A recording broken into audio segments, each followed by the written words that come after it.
Antes de começar, eu queria pedir a todos que estão aqui que se inscrevam no canal, compartilhem o nosso conteúdo e acione o sininho para receber todas as novidades, tá bom? Porque aí cada vez a gente vai poder fazer mais e mais episódios, que vai fazer muito bem para todo mundo. Ele transita entre a psiquiatria, a filosofia e a sexualidade com escuta clínica, pensamento crítico e sensibilidade. Atua há mais de 10 anos no ProSex, um grupo de estudos em sexualidade humana da USP. Além disso, pesquisa a hipersexualidade e escreve sobre amor, vício e saúde mental com profundidade e ética.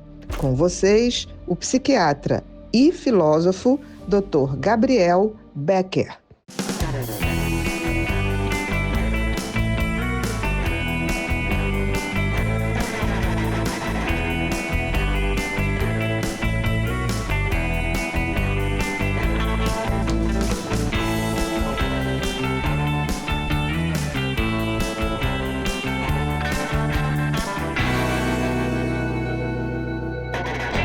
Olá, sejam todos muito bem-vindos a mais um episódio do Pod People, um lugar onde a gente se encontra para ver e ouvir gente. Gente que faz, gente que acontece, gente que inspira. A pergunta de hoje é muito simples.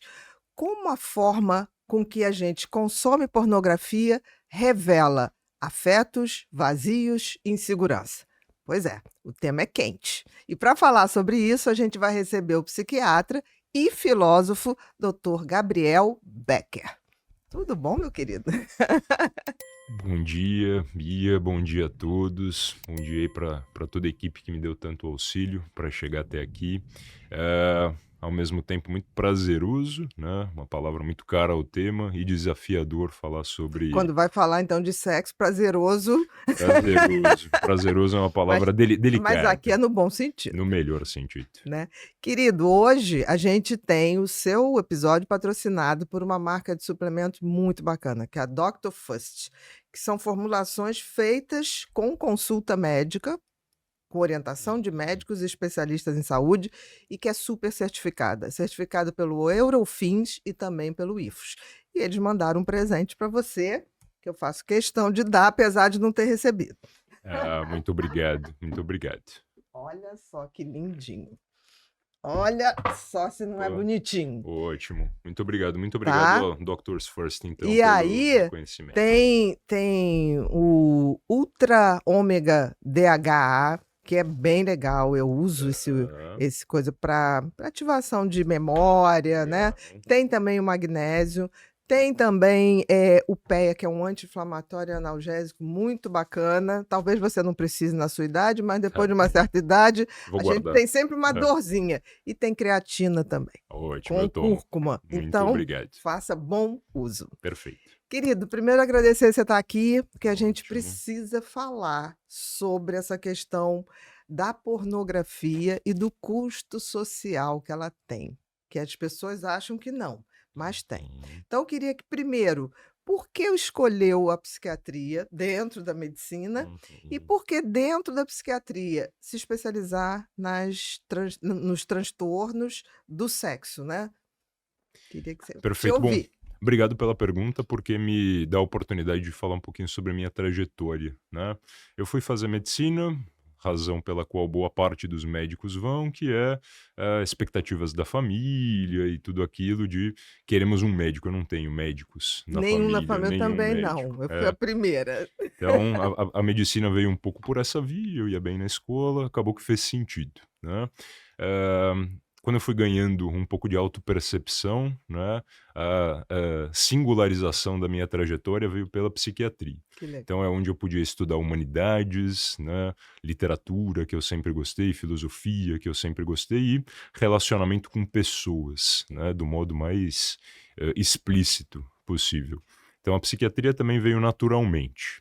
O estudo da sexualidade, ele antecede um pouco minha escolha pela psiquiatria, porque durante a faculdade de medicina, eu comecei a frequentar o nosso serviço, né, de sexualidade do Hospital das Clínicas, da Faculdade de Medicina da USP. É o Isso, o ProSex, né, do IPQ, né? e como iniciação científica, né? Então eu comecei a frequentar reuniões e comecei a ver mesmo que indiretamente alguns dos casos e vi que eram pessoas em alto grau de sofrimento e com queixas extremamente variadas, né? E com um grupo relativamente pequeno de profissionais, né? Todos muito capacitados e interessados, mas eu acho que precisava mesmo de um pouco mais de gente ali. Ainda precisa, né, Precisa muito, Gabriel? né, Uhum. precisa muito. E fui ficando, né, fui ficando lá, desenvolvendo trabalhos acadêmicos inclusive, participando dos grupos de supervisão, até o momento que passei a ser um dos supervisores, frequentei durante a residência e estou lá até hoje, mais de 10 anos, é um lugar onde eu me sinto muito acolhido, e querendo ou não, estudar sexualidade me oportuniza ver muitas pessoas, né? Pessoas de tipos muito diferentes. O nosso ambulatório não é aquele que vem sempre o mesmo paciente. Vem homens, mulheres com queixas de excesso, de falta de sexualidade, experiências de modos de sexualidade que são muito particulares. Então, realmente, há uma diversidade muito grande e um interesse crescente, cada vez Você mais. está falando uma coisa que eu pensei assim: sexo é que nem comida, né? Todo mundo É isso. vai fazer, vai usar. A questão é como. É que nem o equilíbrio, né? Você pode comer de tudo, mas você tem que ter o bom senso. Sexo também é assim? Essa pergunta, esse comentário teu é muito interessante, porque eu sempre brinco que uma dependência de alguma substância, de alguma droga ou tabagismo é muito diferente de dependência por sexo, né, que é a compulsão sexual e os transtornos alimentares, porque não dá para você levar isso ao zero, né, ou o zero relacionado a isso já é um problema. No alimento, pela desnutrição, e no sexo, Exatamente. porque isso é formador, né, do indivíduo e das relações. Então o tratamento ele nunca está ligado à abstinência, ou seja, há muito mais nuances e a gente precisa estar muito mais ligado. Eu queria que primeiro você definisse para o nosso público o que é um padrão sexual considerado normal, no sentido da média, eu sempre falo isso, né? E que seriam as alterações sexuais? Porque a pornografia a compulsão por Isso. pornografia é uma delas, para a gente Uhum. poder situar as pessoas. Uhum. É difícil responder essa questão e também é interessante porque eu não acho que o melhor critério seja o critério quantitativo. Né? Uhum. As pessoas sempre perguntam e trazem queixas relacionadas a isso. Eu acho que eu faço pouco, eu acho que eu faço na média, eu acho que eu faço muito. O que essa média depende de uma série de variáveis sociodemográficas, né, faixa etária, o perfil, né, dos indivíduos. Então é muito complicado te dar um número. Agora, sim, né, existem problemas relacionados a isso que estão ligados muito mais à vivência qualitativa de ser algo disfuncional ou ligado a intenso sofrimento, né, a perda da experiência qualitativa mesmo disso tá agradável para a pessoa, para a parceria, ou de ela sentir que ela está perdendo muito da vida por um excesso, que é um excesso para ela, o que é uma falta para ela e para a parceria. Então você está me colocando uma coisa que é um pouquinho diferente da maioria dos transtornos mentais, né? Que é uma diferença muito mais quantitativa do que qualitativa. Né, por exemplo, toque, todo mundo tem uma maniazinha, mas quando isso começa a ter uma quantidade, tomar um tempo muito grande, isso se torna um transtorno que requer tratamento. O que você está dizendo é que na questão sexual não é tanto pela quantidade, porque pode ter gente que faz muito sexo de péssima qualidade. É Uhum. isso? É um pouco isso, né? Tem gente que chega lá e fala, Gabriel ou qualquer outro médico, eu me masturbo diariamente, isso é um problema? Depende, né? Depende. É um momento agradável para você, é algo que cabe na tua rotina, é um alívio que é necessário, ou fica horas nesse episódio de masturbação e você deixa de ter uma vida social, deixa de fazer coisas que são importantes para você e para tua família, ou, Gabriel, eu tenho relação com a minha esposa 2 vezes no mês. Isso é Uhum. pouco?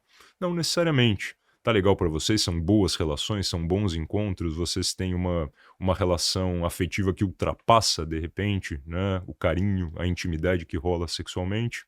Então, no fim das contas, depende, né. Claro que extremos, né, a pessoa nunca tem e gostaria de ter, né? Acaba sendo É quase assim, quantitativamente a sexualidade, né? A ausência de isso, sexo, uma como é assexualidade. a assexualidade mesmo. Né? E no outro extremo, aquela pessoa que investe um terço, metade das horas do dia, ou que tenha extrema urgência de parar atividades para ter, né, um desfecho sexual, se masturbar ou buscar parcerias, aí os extremos quantitativos acabam que se encaixam, mas dentro de uma média assim, populacional, é muito individual a resposta para essa pergunta. Eu li uma vez, já tem uns 3 anos, um artigo que a média sexual do brasileiro estava caindo, e não só do brasileiro, também britânicos. E aí foi ver que a questão da rede social, a questão do streaming estava levando a uma baixa. Estamos fazendo menos sexo e menos de qualidade ainda por cima? Sim, estamos fazendo menos sexo, mas não necessariamente estamos buscando menos material erótico, haja vista o consumo crescente de pornografia, e isso se verifica por dados cibernéticos, né? Então, o aumento do número de acessos, o aumento do tempo gasto nesses acessos, dados aí durante o período pandêmico deixaram isso muito explícito. Então, eu não acho que sexo está sendo menos importante para os Talvez o sujeitos, real. o real, Aumentou o né? digital. O interpessoal, né? Aquele em que dois corpos ocupam, ou dois ou mais corpos, enfim, né? Ocupam Um espaço um espaço limitado. entre quatro paredes, não, né? Exatamente, Tem um corpo ocupando esse exatamente. espaço, um corpo e uma tela. Uhum. E essa questão, porque, por exemplo, eu me lembro há muito tempo atrás, eu fazia muito aquele programa Sem Censura, na época da Leda Nagel. E aí teve uma vez que alguém mandou uma pergunta, o que que você acha de sexo virtual? Mas isso deve ter uns 15, 20 anos. E aí eu falei assim, gente, eu não acho nada, porque sexo para mim é uma coisa que tem que ser real. É difícil, para mim, pelo menos, porque eu acho que sexo tem essa coisa de corpo com corpo, produção de dopamina, uma produção de ocitocina também, que faz esse cimento, né, essa conexão. E hoje as pessoas falam de sexo virtual com uma facilidade. E o que você está falando, estão fazendo mais sexo virtual do que sexo real? Interessante falar um pouquinho sobre isso, né? A autossexualidade, ela é de fato importante para o desenvolvimento, né? Psicossexual, enfim, identitário de todas as pessoas, que é uma espécie de descoberta do próprio corpo, descoberta das suas fontes de prazer. Então, em algum momento, né, durante esse início, a possibilidade da masturbação, de tocar o corpo com outros estímulos Estímulos. que ainda não são essa interpessoalidade direta, é algo absolutamente razoável, e também é absolutamente razoável que as pessoas mantenham isso, né, na vida adulta. O problema é quando isso acontece a despeito da relação real, ou por uma insegurança, ou por outras psicopatologias, ou pelo próprio fato de estar vidrado na tela e você despende muito menos tempo se relacionando com a tela do que saindo com alguém e construindo uma relação. Então, isso é da natureza, né? De alguma maneira, o sexo virtual ele é uma possibilidade desde que não custe o sexo real. O problema é que eu acho que o mundo digital, virtual, ele está se tornando muito mais prático, né? Outro dia eu ouvi um conhecido falar assim: eu não quero mais saber de namorar.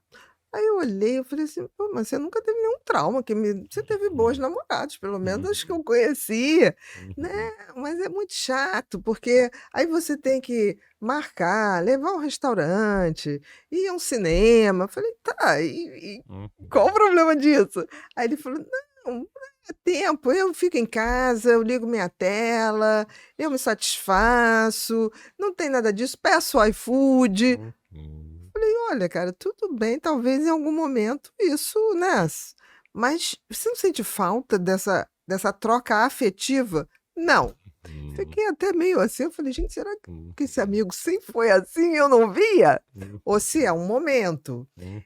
As alterações, principalmente essa questão da busca, de sexo digital, a pornografia, tem a ver com o que que tem a ver com afetividade, com medos, com inseguranças e principalmente com vazios, que todo ser humano tem os seus vazios que a gente passa a vida inteira tentando preencher. De fato, né?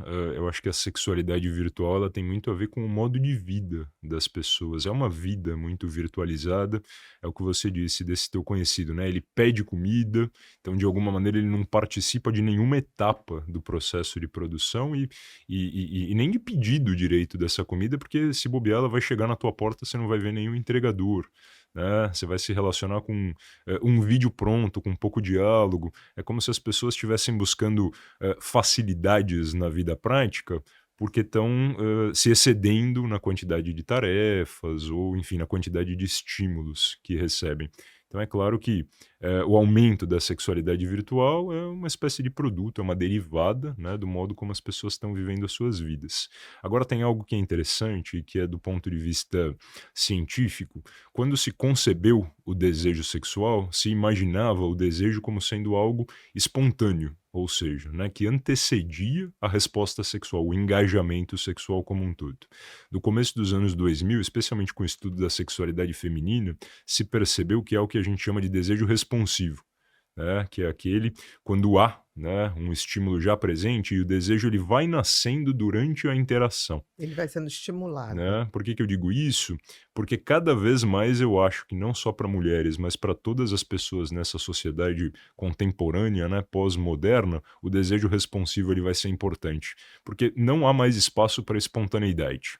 Ou seja, a gente precisa primeiro se dar a esses momentos, né, fazer um pequeno esforço de encontro real e a partir disso ver que o desejo ele pode nascer e pode ser construído. É uma construção que se dá a posteriori. Você está falando uma coisa então que você é filósofo também, isso eu acho maravilhoso. É tal qual o amor, que é um verbo, né, que tem que ser praticado, construído, o desejo também. Também.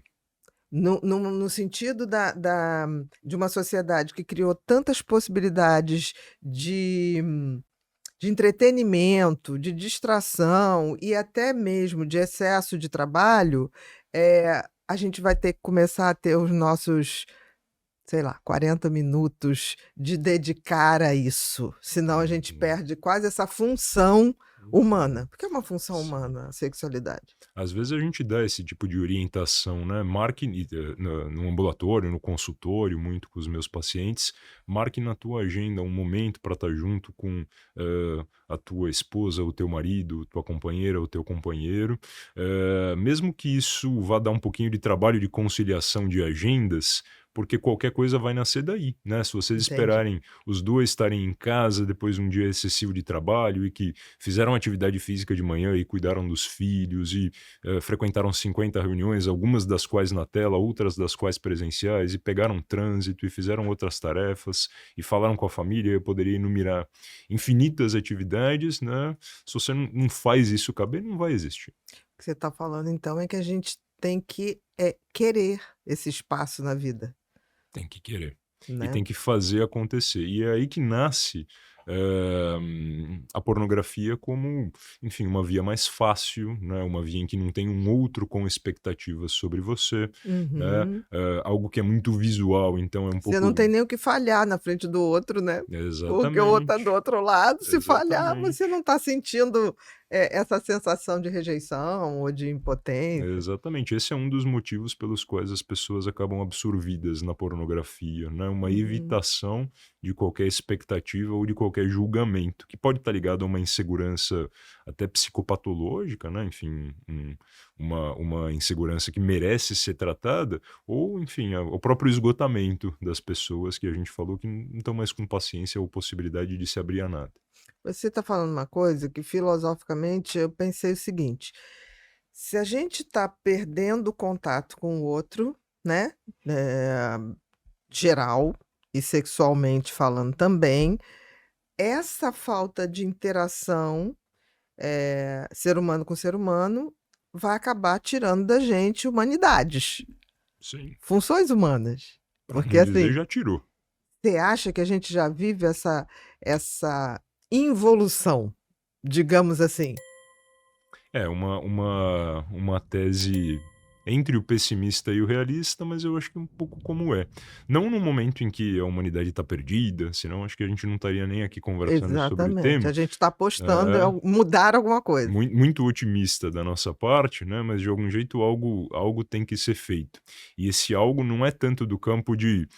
Até é, quando isso é extremamente exagerado, de um certo veto à virtualidade, mas eu acho que é muito mais a ressignificação dessa relação com uma recomposição, assim, com todo o resto da vida, né? Uma espécie de ódio aos encontros, de ódio à vida real, de ódio à sexualidade real, porque aí, naturalmente a pornografia e a sexualidade virtual vão indo para o lugar que é o lugar que tem que ocupar mesmo, que não é lugar nenhum, né? Mas é um certo lugar. É, isso está falando de fazer um ódio, né? Porque a gente tem essa coisa de celebrar muita coisa que não leva a nada. Tem gente que passa a semana inteira esperando beber no final de semana como... Ah, por que que você bebe, senta e bebe no final de semana? Ah, para relaxar. Uhum. Então deve ser uma vida muito ruim, né? Você ficar esperando o dia certo para poder, entre aspas, ser alegre, porque isso não é nem felicidade, em termos Uhum. filosóficos. Uhum. Por que que você acha que as pessoas, apesar da gente entender isso, que nos fizemos humanos na convivência, na colaboração, mais do Uhum. que na competição, por que que as pessoas não conseguem ver? É falta de conhecimento mesmo? Então, é interessante isso de colaboração que você falou. Talvez o encontro sexual seja o auge da Da colaboração. colaboração entre as pessoas, né? Porque se não tiverem, quando eu digo encontro sexual, é aquele que realiza, é aquele cujo É aquele que eu orgasmo é estou disposta de dar o meu satisfatório. melhor para você e você dá o seu melhor para mim, para que ambos Isso. tenham um prazer. É um momento Tanto de físico como mental, se espera, né? Sim, momento de máxima Exato. intimidade. Talvez até por isso, né, como a entrega ela é muito radical, como a presença ela tem que ser muito significativa, as pessoas não estejam encontrando muita disponibilidade própria para isso, né? Tanto para sentir os sentimentos da construção dessa relação, quanto para essa entrega corporal, porque ela demanda um pouquinho, uma A construção. gente tem que querer, né? Isso. É quase um exercício de livre-arbítrio atualmente. É uma Uhum, escolha, uhum. É uma né? escolha. E aí entra o desejo responsivo que eu comentei.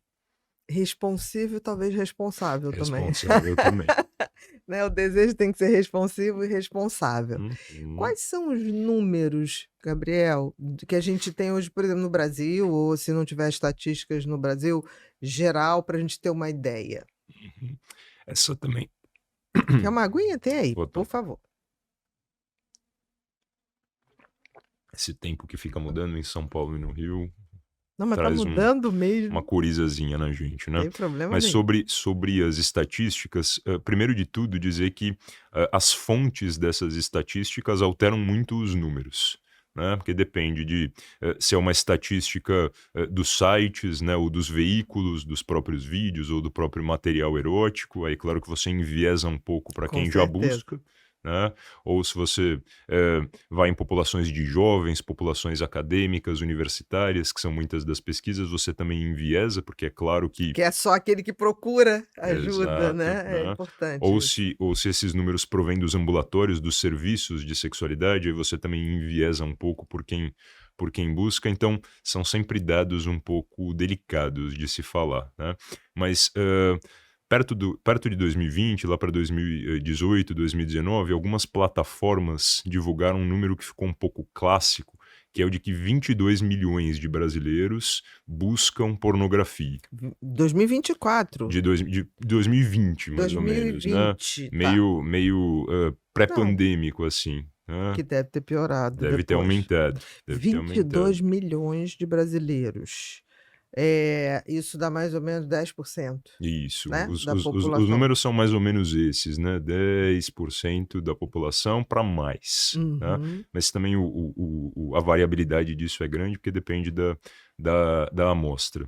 Desses estudos, geralmente 3/4 são homens, 1/4 são mulheres, Uhum. né? Mas se percebem nos estudos mais recentes que o número de mulheres está crescendo. O que diz da necessidade da gente repensar o que é pornografia, porque a pornografia ela é feita, né? Ela modela muito mais um público masculino hoje em Comercialmente dia, falando, né, sempre foi né? um produto com foco no público Isso. masculino. E tem um outro número muito legal de compartilhar, também depende um pouco da população que você estuda, mas virtualmente 100% das pessoas já usaram pornografia pelo menos uma vez na vida. Entre 95% e 99% das pessoas já acessaram pornografia pelo menos uma vez na vida, e esse acesso, né, o primeiro. 99. Isso, e esse acesso, o primeiro acesso, ele costuma se dar antes da primeira relação sexual. Então, 12, 13, 14 anos de idade, né, uma idade média de primeiro acesso à pornografia, Uhum. e a primeira relação sexual, em média, 15 a 18 anos. Ou seja, de fato, a pornografia participa da formação da O que é sexualidade. muito ruim, né? É muito curioso, né? Eu acho que o que a gente tem que pensar é que, dado que isso acontece, talvez vá continuar acontecendo, e eu acho que por bastante tempo, que pornografia é essa que se oferece para as pessoas? Porque o veto, né, levar a pornografia para um lugar de veto, não vai eliminar. Não, de Haja jeito vista nenhum. que isso sempre aconteceu, talvez, se a gente for estudar a antiguidade, já existiam formas não virtuais de pornografia ali. Mas a gente reconfigurar essa pornografia para uma pornografia educativa, já que faz parte da formação, né, do desenvolvimento das pessoas, e a masturbação, o autoconhecimento corporal também faz parte. Então, vamos oferecer material de qualidade e não vamos colocar isso num lugar de proibição, também não necessariamente de Uhum. estímulo, né, mas de tradução em coisas boas para as pessoas. E isso teria que ter campanhas, Tem que ter campanhas. né? Talvez eu acho que as coisas mais eficazes em termos de saúde pública são as boas campanhas. A gente viu isso durante muito tempo. Eu sou do tempo do Zé Gotinha, que agora Uhum, ressuscitaram ele, uhum. né? Mas momentaneamente. Mas eu me lembro que eu ia ao posto de saúde para ver o Zé Gotinha e feliz da vida. Não era questionável isso, né? Uhum, E a gente é sou do tempo da vacina que ficava aquela marca, né, para uhum, varíola, para não sei o que, não era fácil, mas havia uma uhum, campanha tão bem feita que a gente ia, né, dava um uhum, chorinho, mas era um chorinho do tipo: "Vai devagarzinho aí, porque eu sei que dói, mas eu quero participar". Eh, uhum, por que que a gente não tem campanhas educativas, eh, na área de saúde, principalmente na área de saúde mental, né?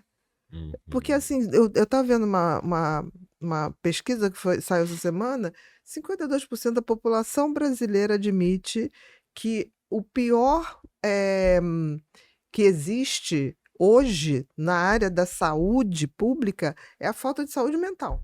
Sim, é isso. Para você ver, para uma população de mais da metade da população brasileira ter esse olhar, é porque a Uhum, coisa está muito ruim, uhum. né. Ótimo tópico esse que você trouxe. Talvez uma das razões pelas quais sexualidade seja um tabu tão grande para a população é o fato de que sexualidade ainda é um grande tabu para o profissional de saúde e para o profissional de saúde mental. Tem dados, especialmente de pesquisas em antropologia internacionais, de que existe uma desproporção entre, de fato, sexo ser um tema de uma consulta clínica e a expectativa do paciente de que sexo seja um tema da consulta. Tem muita gente que sai do consultório frustrada porque o profissional não tocou no assunto. E o profissional não tocou no assunto porque aquilo é um tabu para ele também. Né? Então, a gente poder falar disso aqui para a população, mas com certeza tem muitos profissionais da saúde e da saúde mental que nos ouvem, para todo mundo poder se habituar um pouco e lidar, né, com a própria sexualidade, nas suas potencialidades, né, nas suas dificuldades, para tocar nesse assunto com os pacientes, para perguntar ativamente, desde que Respeitosamente, e ele respeitosamente, tem todo o direito de não falar. todo o direito de não falar, mas tem que abrir a porta, né? Exatamente, a porta está aberta, porque se Né? você fez uma pergunta respeitosa, né, como é que sua vida sexual é satisfatória, não é satisfatória, você não precisa Uhum, perguntar detalhes. Mas uhum. ele, se não falar, ele teve uma abertura para um dia falar. Você Isso. tem que deixar o terreno Uhum, preparado, né, para que uhum. aquilo ocorra. E Então, ainda toco num assunto, né, você acha que é muito, você acha que é pouco, você acha que tem algo que te pareça estranho, mas que a gente pode discutir aqui se de fato é ou não é. Tem algo sobre o que você se sinta muito culpado ou que você não gostaria que estivesse presente, que a gente vai poder conversar aqui sem julgamentos. Então não é nem só perguntar se tem ou não tem uma vida sexual, mas como isso se dá, Como ele vê, né? né? Como ele Que vê. tipo de pornografia você curte, Uhum. né? Essas coisas poderem ser faladas com muita liberdade, muito reconfortante para os pacientes. Porque eu acho que as pessoas, se soubessem que aquilo não é o padrão para se iniciar uma vida sexual, né? Ter esse conhecimento. Como, por exemplo, eu me lembro que muitos pacientes, eu hoje não atendo mais, Gabriel, mas eu me lembro que muitos pacientes, eu tinha muito paciente homem, eles falavam assim: Bia, posso te fazer uma pergunta? Eu falei: pode. Eu acho que meu pênis é pequeno. Eu Uhum, falei: olha, em ereção, qual o tamanho do seu pênis? Ah, uhum, isso importa? Eu falei: importa, né? Porque uhum, aí fazia a medida, eu falei: olha, posso te dizer que seu pênis está na super normal. Um uhum, tinha 16. uhum, Ereção, eu falei: belíssimo, sem problema nenhum. uhum, Não, mas eu queria aumentar. Eu falei: mas para quê? Aí todos eles tinham uma fantasia de que era sempre pequeno. Quando não uhum, tinha, isso não uhum, correspondia à realidade, né, da nossa população.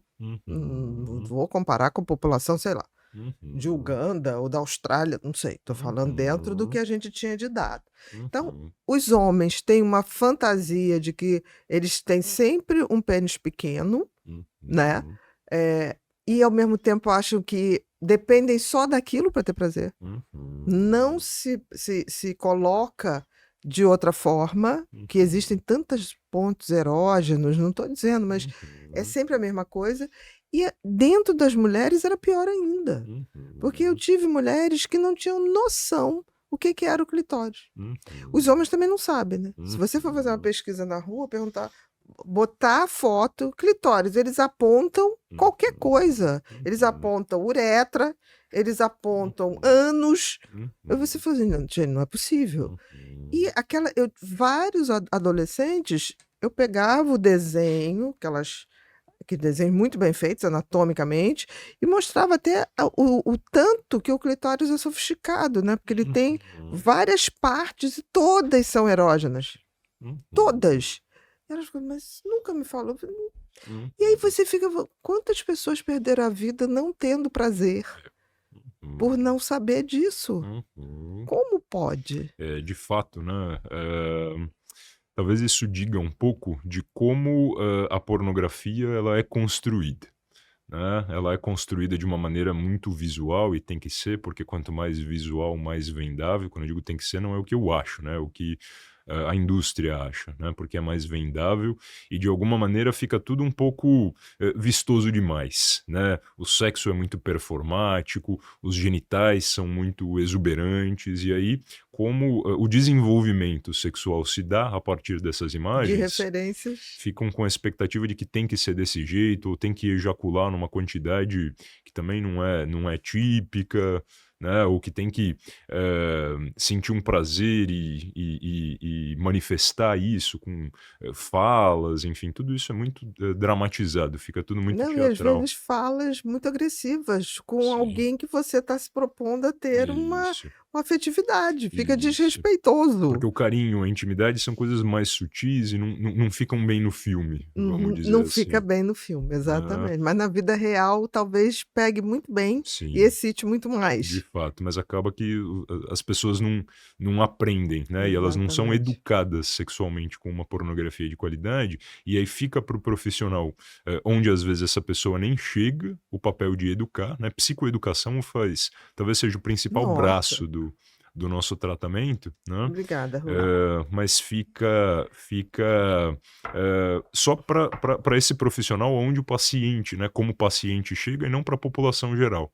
Então, talvez vincular, né, essa educação e sobre anatomia, sobre prazer, sobre intimidade, sobre o que é uma relação sexual de fato, para pornografia. E eu já ouvi falar que tem gente cuidando em fazer pornografia com um pouco mais de qualidade, nesse sentido da educação sexual. Tudo muito embrionário, eu só Sim, ouvi falar, mas eu acho que temos aí um caminho. uma possibilidade, né? Porque assim, eu vi que as pessoas que têm compulsão sexual, compulsão pornografia, chega um ponto que tem tudo menos prazer. a dor é muito maior. E é Uhum. como um viciado em cocaína, que a cocaína Uhum. já não faz o efeito bom Uhum.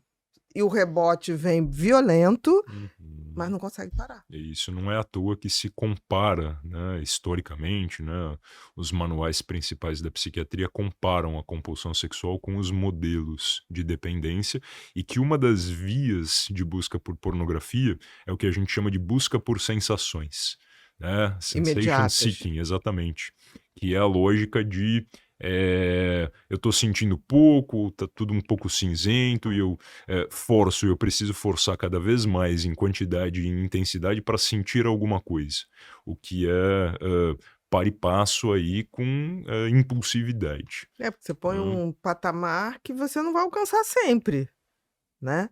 Eu tratei muitas meninas de programa e poucos garotos de programa. E tem uma coisa interessante que eu comecei a tratar uma, não sabia, mas... E aí, como eu acho que se sentiu bem, recomendava para as outras. Uhum, Então, acabou um N muito interessante. uhum, E aí, o que me surpreendeu, Gabriel, é que a maioria não gostava de sexo. tá. Porque elas falaram assim, e os que faziam, cinema pornográfico, né, porque tinha Uhum, uma indústria muito forte, uhum, aí que era uma coisa sim, insuportável. Que elas falavam: "Você uhum, não tem noção quantas sim, vezes tem que fazer aquela cena, é insuportável".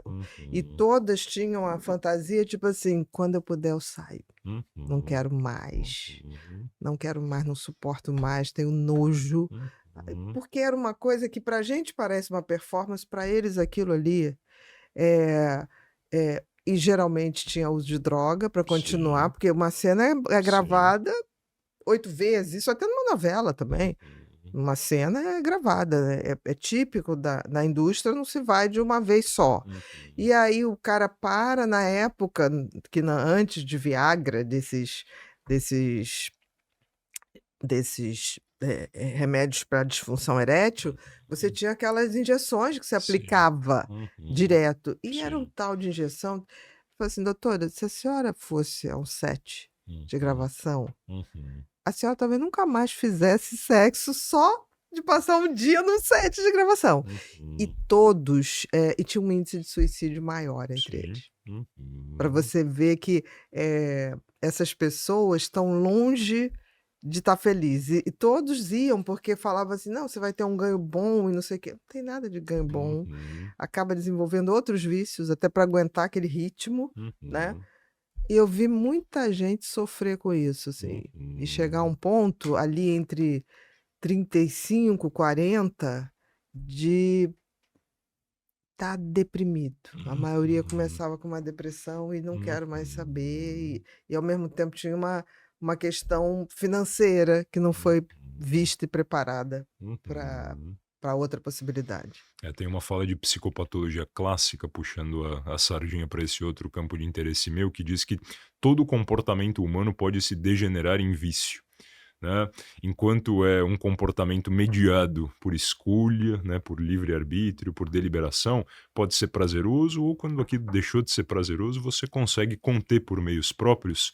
Agora, quando isso é circular, né, quando é vicioso, né, e aí a derivada disso, clínica disso é que é o sofrimento, a angústia, um excesso de comorbidade psiquiátrica, enfim, um declínio, né, da vida da pessoa, ou quando precisa ficar excessivo por razões que são comerciais, né, quando isso é um trabalho, aí você já desvinculou completamente Da da via de prazer. sexualidade, saudável, digamos assim, Exatamente. não falo nem normal, mas saudável, né. Uhum. Você falou que 3/4 homens, Sim. 1/4 mulheres. Esse aumento das mulheres, você atribui a quê? Uhum. Porque as mulheres estão Principalmente bebendo mais já há muito é. tempo, Uhum. né, o que Eu acho que... que sociologicamente tem um pouco a ver com, a liberação da sexualidade feminina, o que é ótimo, por um Sim, lado, claro, tem que né. liberar. Tinha uma época que a gente quase não tinha mulheres no ambulatório, não porque não existissem queixas sexuais em mulheres, mas porque mulheres não sabiam algo a respeito da própria sexualidade Exatamente. e sequer sabiam, e às vezes ainda não sabem que podem sentir prazer. Então eu acho que tem a ver com, as mulheres poderem ser mais livres, no mundo, né, o que é a parte desejável da coisa.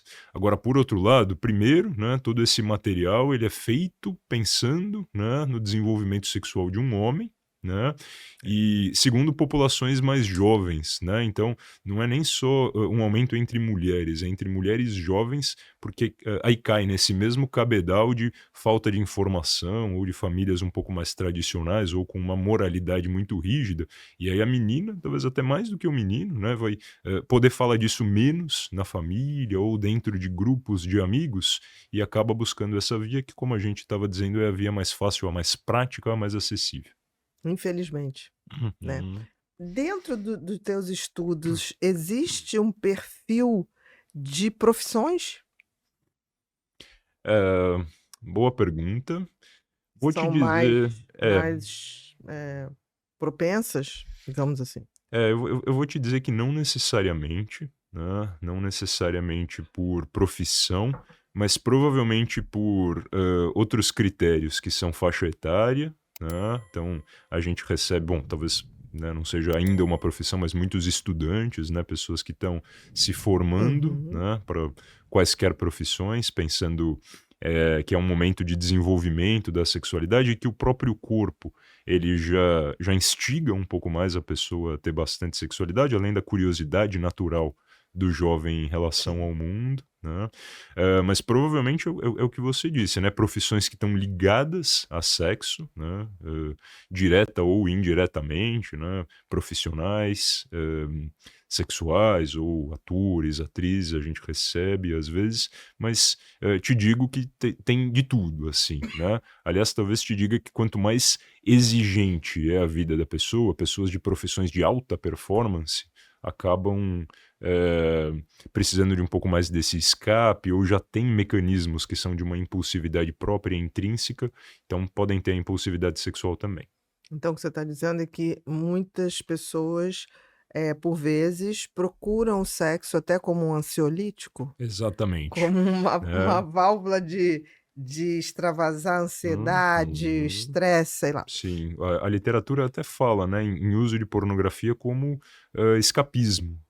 Né, até certo ponto, né, muito válido. As pessoas acho que precisam cada vez mais de regiões protegidas, né, de um mundo de excessos, mas que regiões protegidas e que uso se fará delas talvez seja o X da questão.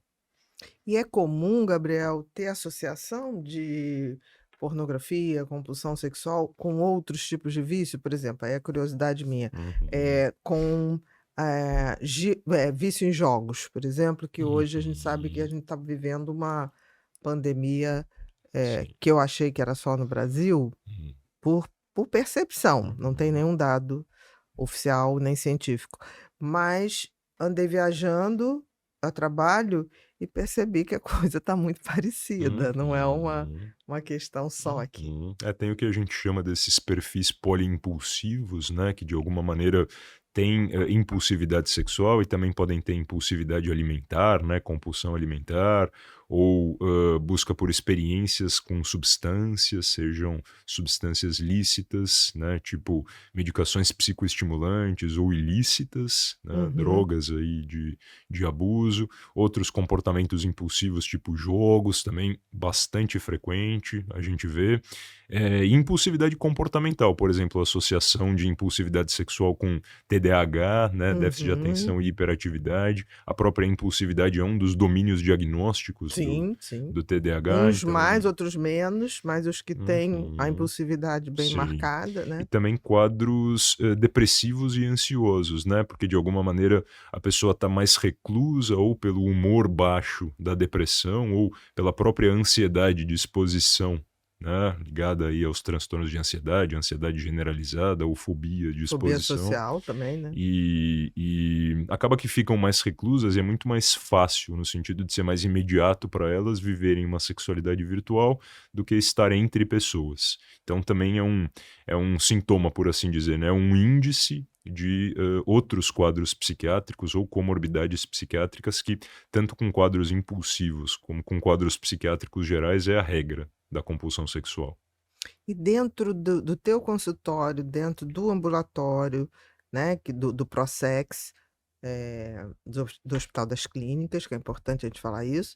Eh, Qual é o perfil médio de quem procura hoje ajuda?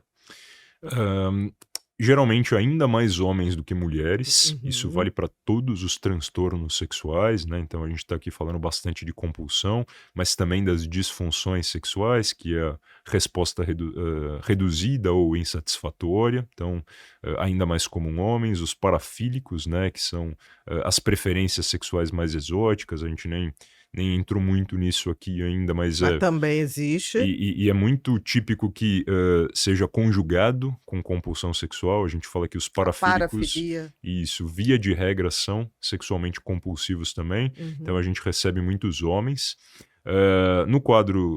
Nos quadros parafílicos e compulsivos acaba que são faixas etárias mais jovens, porque é quando isso de fato aparece, né, vem junto com o desenvolvimento sexual, então o adolescente, o adulto jovem, o número clássico se diz entre 15 e 25 anos de idade.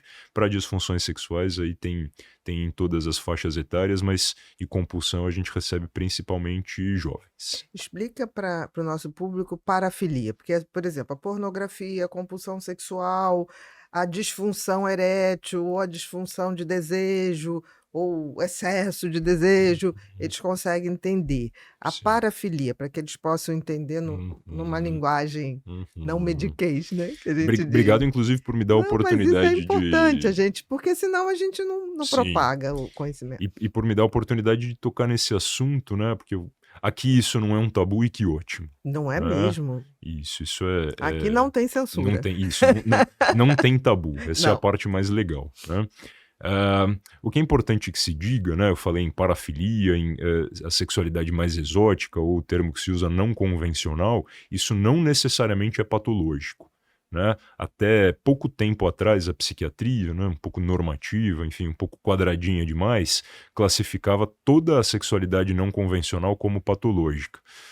Inclusive, né, e aberrações históricas, hoje é fácil de ver que são aberrações históricas, mas na época fazia sentido, de falar de uma homossexualidade patológica, né, o homossexualismo, Como então fugiu daquela isso, questão, de uma infelizmente a gente, pelo menos né, eu sou de uma época que estava no sim, manual, né, de uma regra rígida em que tudo rígida, tudo o que e fugia foge, aquele padrão, né, né, socialmente estabelecido, era considerado patológico. patológico, né. Então, no caso, é perfeitamente possível se falar em parafilia, quando essa sexualidade não convencional, eh, ela é bastante presente, mas, né, isso não gera sofrimento para o indivíduo, não gera sofrimento para outros, né, ou sofrimento para a sociedade, no caso de crimes Uhum. sexuais. Então é perfeitamente possível ter preferências não convencionais, talvez o melhor exemplo seja o que se diz por aí, o BDSM, né, as práticas sadomasoquistas, Uhum. Que quando seria mais comum das parafilias? são mais comuns. Eu até acho que vai chegar num futuro próximo um momento em que a gente nem vai chamar isso mais de parafilia,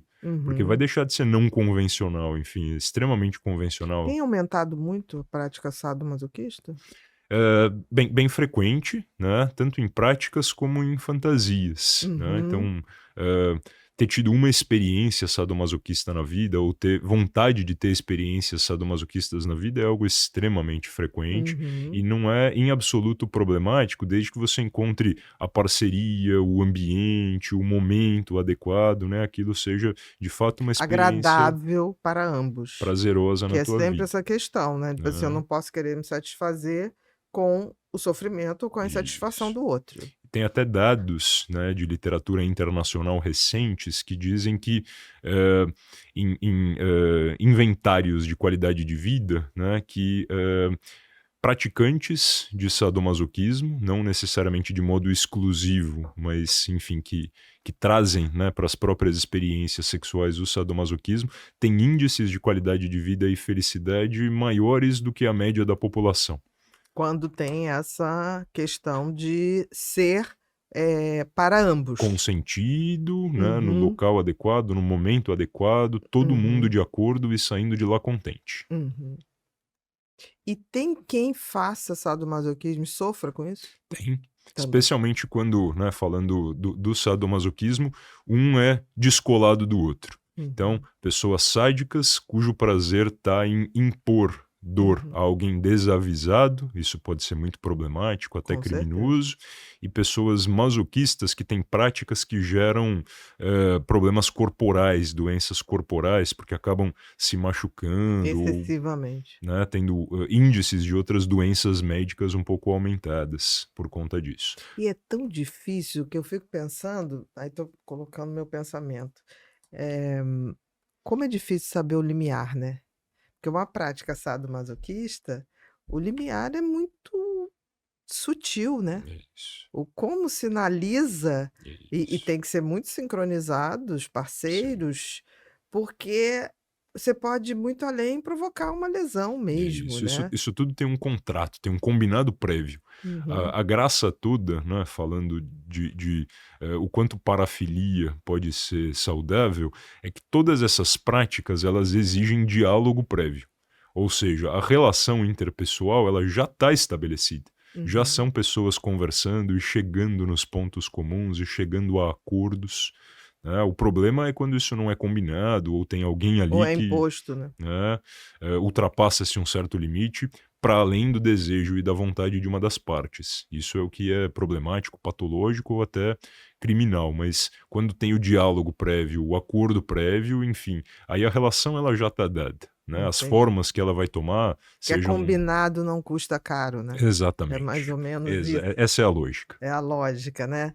E existe um perfil de pessoas que praticam o sadomasoquismo? Hã, Acho que nesse nível, ainda chamado não convencional, mas com certeza não Não, patológico, patológico. é algo bastante abrangente, então eu Uhum. não diria que existe um perfil. Mas talvez, quando há os extremos ou quando há as parafilias no nível transtorno parafílico, né, que é quando é patológico e há sofrimento e há Há sofrimento necessidade de alguma parte, de né? alguma parte e há naturalmente a necessidade de procurar ajuda médica, aí talvez a gente esteja falando de pessoas com casos psiquiátricos um pouco mais dignos de busca de ajuda, né? Aí, com certeza são casos para a gente acompanhar num ambulatório de sexualidade mesmo. O que eu vi, assim, claro que não tinha o N que um laboratório como vocês têm, um ambulatório, mas eu via que mulheres que tinham sido abusado muito precocemente, principalmente mulheres, tinham essa questão de, ser submetidas a uma relação mais, sádica, no Uhum, sentido de querer um sexo mais punitivo. uhum. Então, assim, existe essas pessoas que provavelmente estão nesse padrão sadomasoquista por traumas, prévios, Uhum. Isso vale para a sexualidade parafílica como um todo, como na um todo. verdade. A gente não fala em causa, né, mas a gente fala em associação de Associação. ter tido um antecedente de abuso, e por abuso eu não digo só ser abusado sexualmente, mas é viver num ambiente violento, uma Uhum. violência física ou até uma violência implícita ou Ou verbal, presencial mesmo, né, né. visualizar essa violência. Isso, ambientes com alta carga de agressividade Uhum. e, a gênese de parafilias na vida adulta. Não que uma coisa levou a outra, né, A levou a B, mas se você pergunta para os parafílicos e para muitos compulsivos como é que eram esses ambientes na tua juventude, o ambiente em que você se formou, você vê que violência sexual, física ou ambientes implicitamente agressivos são extremamente típicos, para não dizer que são a regra.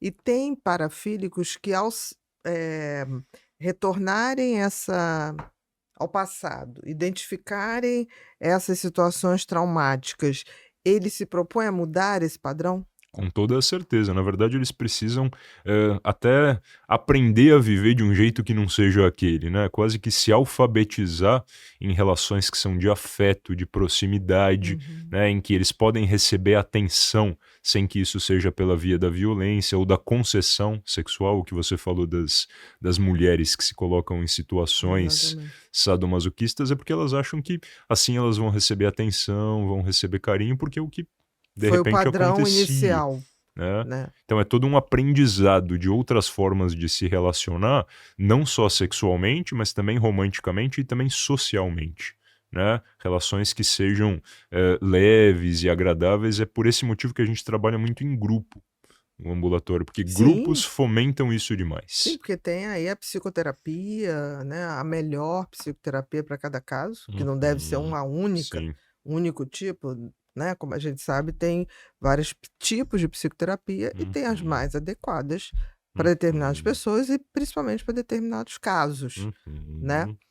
Uma coisa que eu vi, e eu não sei se isso tem fundamento, é homens que, em geral, homens que ascendiam financeiramente, não estou nem dizendo socialmente, Tá.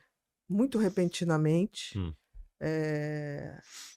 e ganhavam muito dinheiro de um dia não ter nada e o outro ter um Uhum. excesso, que essa questão da compulsão sexual se fazia quase como uma coisa natural e uma certa maneira estimulada, como se fosse assim, um status. Tá. Cheguei no topo, posso tudo, Uhum. mando trazer a mulher que eu quero, a hora que eu quero. Uhum. Isso é um fato? De fato, é algo que se vê tanto no mundo, né, na sociedade, Uhum. como na clínica, né? Eu atendo muitos homens, especialmente no consultório, e existem sim muitos desses relatos. Eu acho que hoje em dia tem muito mais isso de você poder ganhar muito dinheiro num dia e perder muito dinheiro no dia seguinte, então os movimentos eles são muito menos consolidados, né? Que a gente está falando sobre sexualidade é que ela é uma construção de uma relação. E a lógica de algo que é construído é o oposto da lógica de algo que é repentino. Então é claro que comportamentos sexuais mais problemáticos ou patológicos rompem, né, acontecem muito mais quando são lapsos, né? Ganha-se muito dinheiro, perde-se muito dinheiro, e as compensações, né? Eu vou compensar isso um pouco em sexo, ou eu vou exercitar o poder que eu acabei de ter e que não é algo ainda muito enraizado em mim através da sexualidade, do domínio, então com toda a certeza. Eu não sei dizer se já existem trabalhos epidemiológicos ou numéricos bem conduzidos a respeito disso que você falou, mas na sociedade e na clínica, sem É uma dúvidas, a gente percepção, verifica. né? Porque assim, talvez. E é tão difícil fazer pesquisa em sexo, porque a maioria das pessoas não fala E sobre. isso, pesquisa é sempre subjetiva, é de autorrelato. Então, essa percepção passa a ser importante. Por isso que eu estou dividindo isso com você, porque é uma Uhum, percepção de que não é o dinheiro que vem gradativamente, de forma, eh, dentro de um processo de uhum, crescimento, né? É uhum, esse dinheiro que vem subitamente, uhum, né? E existe hoje tanto eh, pessoas que fazem isso com atividades digitais, às vezes não tão legais, mas ok, uhum, proporciona esse tipo de ganho, ou também de grandes atletas de uhum, todas as categorias, né, a uhum, maioria não passa por isso, a maioria uhum, absoluta, sempre uhum, exceção. Mas os que furam essa bolha, eles de repente se tornam, eh, muito mais do que celebridade, se tornam uhum. pessoas que podem tudo, Uhum, né. isso. Sexo pode ser sobre construção de relação no sentido mais saudável, mas sexo também pode ser sobre poder, né? Que Exatamente. é quando as duas pessoas, a gente estava falando no começo, elas não estão em prol do mesmo objetivo. É quando tem uma assimetria básica entre elas. E essa assimetria, ela é a base dos comportamentos sexuais problemáticos, no mais das vezes, das parafilias, sem dúvida. Sempre tem uma assimetria em maior ou menor grau. Por Uhum. exemplo, no sadomasoquismo, ainda que seja uma assimetria consentida, mas na pedofilia, né, na Uhum. pedofilia a assimetria ela é a base porque a criança ela é vulnerável por definição, ela Nossa, sequer é capaz de consentir, né? Então, consentir e saber o que está acontecendo. nem saber o que está acontecendo, mesmo que ela diga, né, que sim, Sim, ou que isso não tem fale. nenhum valor. Eu já vi falar: "Ah, mas o meu tio era bacana". Não é possível, Sim, assim, é difícil para a porque não tem criança entender, maturidade. não tem essa maturidade para falar: "Se é bacana, esperar se eu crescer, amadurecer". Uhum, Aconteceu isso com um paciente meu que se apaixonou por uma uhum, menina que tinha, na época, 16 anos. E ele, apaixonado, sempre muito perto, nunca teve nada. E uhum, quando ela fez 21 anos, eu achei tão interessante, hum. a diferença de idade era mais ou menos de 20 anos, Uhum. ele começou a namorar e são casados Tá, até hoje, assim. tá. Mas tem a coisa do respeito aí, né? A Não, diferença ele é queria essa. mesmo. Era aí que eu falei assim. No início eu falei, isso é papo, né? A gente, Uhum, infelizmente, a maioria uhum, não tem isso. Quando ele me falou isso, ele falou, não, mas eu gosto dela mesmo, e eu vou esperar, não uhum, tem o menor problema, vou esperar ela uhum, amadurecer, vou esperar saber se ela me quer também. Pode ser que eu uhum, espere e uhum. ela não queira. Porque ele a levou em conta, assim, né? Com Desde sempre. certeza. Isso de fato é amor, assim, né? Eu Amor vi é isso quando a gente leva o acontecer. outro em conta. Eu vi isso acontecer, né? Uhum, E uma pessoa poderosa. Tinha uhum, todos os critérios, era um homem poderoso, tinha todos os critérios para não fazer isso, mas uhum, fez. E aí eu uhum, falei, não, isso deve ser amor, né? uhum, E o tempo mostrou que sim, de alguma uhum, maneira. E são uhum. felizes, é uma coisa muito Ótimo. Uma interessante. experiência rara essa É tua. Tudo bem que rara. eu tenho o viés de que eu geralmente vejo quando isso não dá certo, assim, né?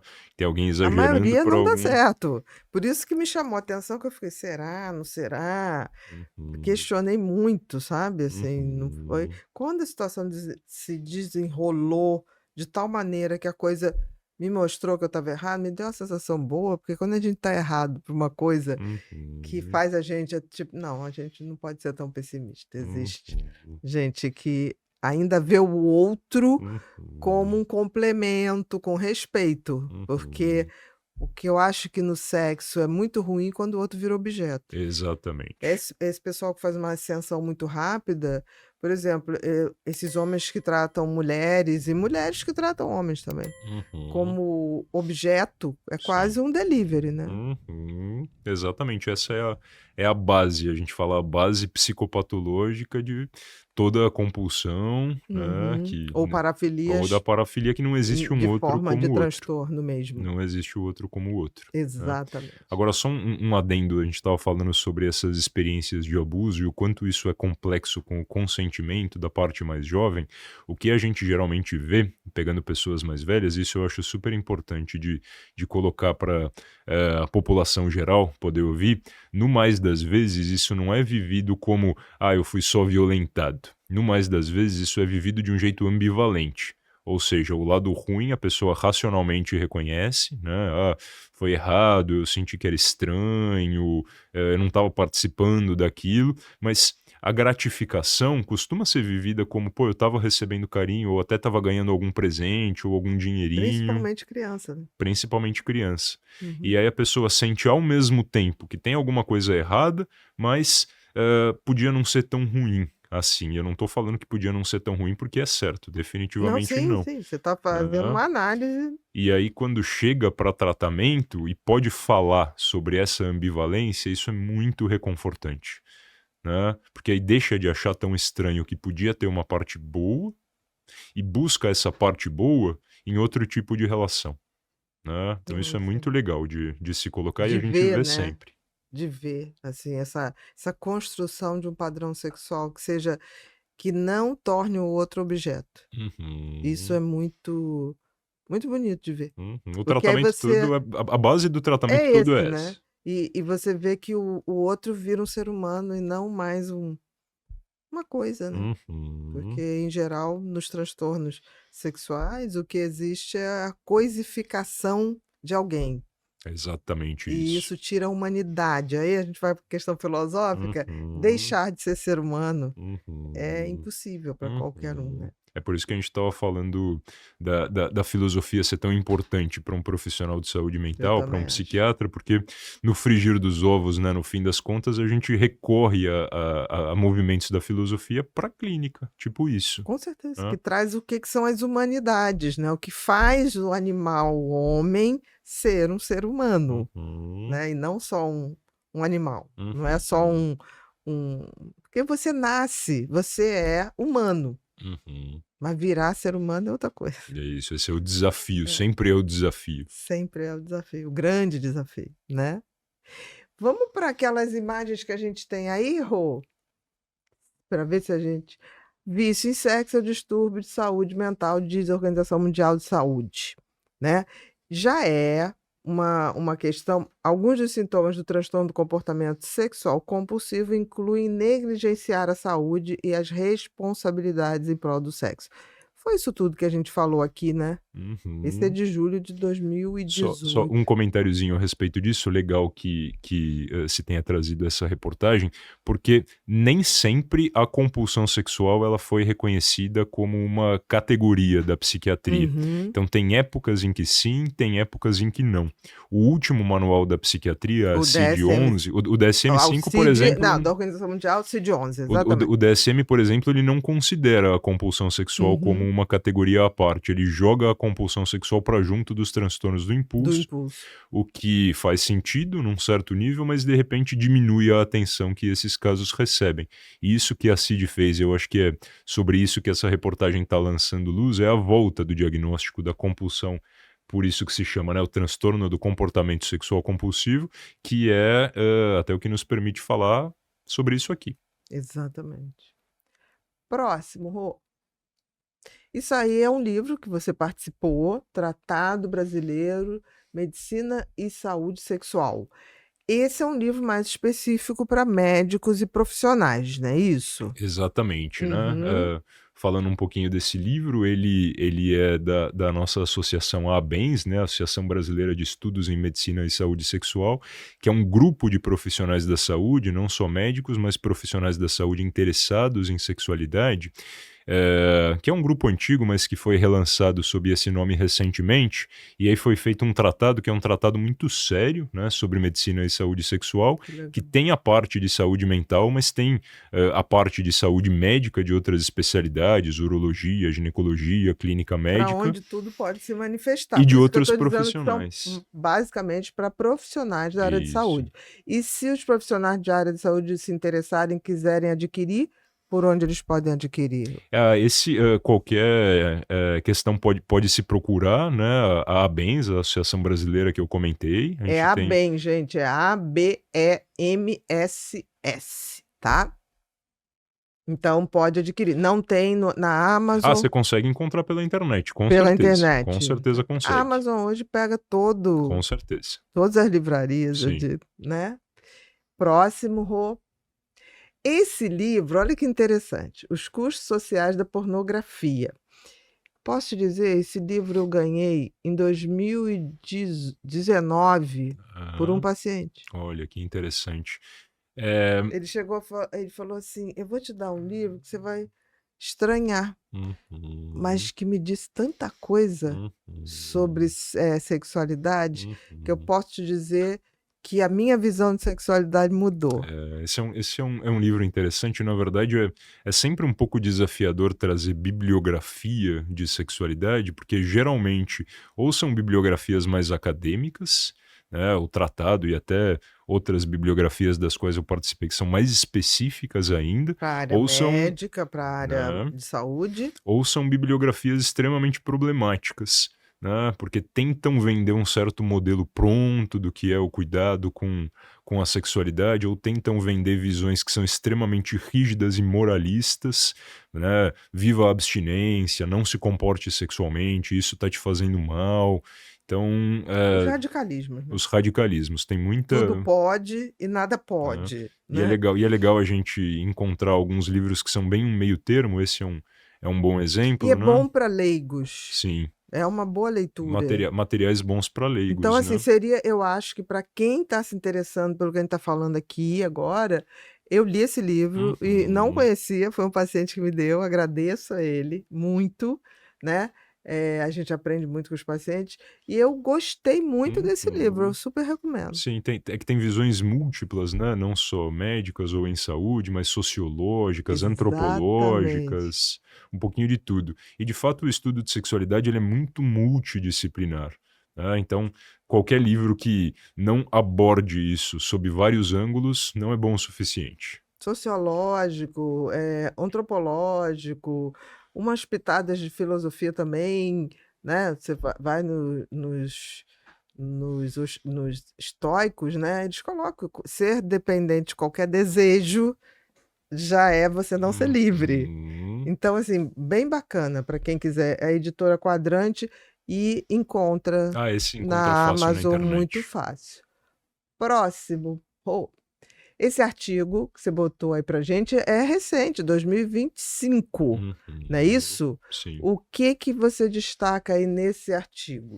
Então, recentemente tem bons artigos a respeito desse tema, né? Claro que a gente está aqui falando de literatura científica, talvez não sejam termos tão acessíveis para o público geral, mas tem bons artigos recentemente, muito atualizados, existem periódicos específicos em sexualidade na área Uhum. médica. Eu Esse é um trouxe deles. um deles, É um né? estudo britânico? Esse é Tá. um estudo britânico. O que eu gosto desse trabalho é que eu pessoalmente gosto muito de pesquisa qualitativa. O médico ele está muito acostumado com dados numéricos, né? Pesquisa Quantitativa. quantitativa, Aham. que tem muito valor e a Sim. ciência ela se ancora e se desenvolve muito, mas os relatos das pessoas e modos qualitativos de organizar os relatos das pessoas para fazer avançar a ciência também são muito Também, valiosos. exatamente. Então esse é um artigo qualitativo muito bem conduzido, de uma boa metodologia, como um exemplo, né, de muitos outros artigos que podem ser lidos, mas que tem essa especificidade de terminologia um pouquinho. Então, quem se interessa. Eu achei bacana isso você falar, né? Porque quantitativamente, é claro que a gente tem que fazer pesquisa quantitativa, mas qualitativamente nos faz humanos, né? Não é uma ou outra, é uma e outra. Especialmente em saúde mental, né? Em saúde mental, a pesquisa qualitativa que ela se baseia muito na experiência de encontro do profissional com o seu paciente. Enfim, o encontro é a base, é o mínimo. A gente não tem exames, a gente não tem remédios que sejam específicos, a gente tem remédios que abordam grupos de sintomas, mas não que são específicos para patologias. Então, se a gente se restringe muito aos números, a gente perde a humanidade do outro, que é a base dos transtornos, o que a gente estava falando antes. E quem está falando da questão, todo médico deveria autodidatamente estudar De filosofia, fato. Pelo porque a menos um gente pouquinho. mexe com. Não é para ser um professor, mas para ter um pouco de experiência com isso, né? Para pensar. Próximo, meu querido. Não, agora a gente vai para o repórter Pipinho. O Pipinho, que agora está em 3D, né? Bom, Porque você não veio antes, ele antes não era 3D, então ele está evoluído para virar um boneco. Para ver se educa as crianças um dia, né?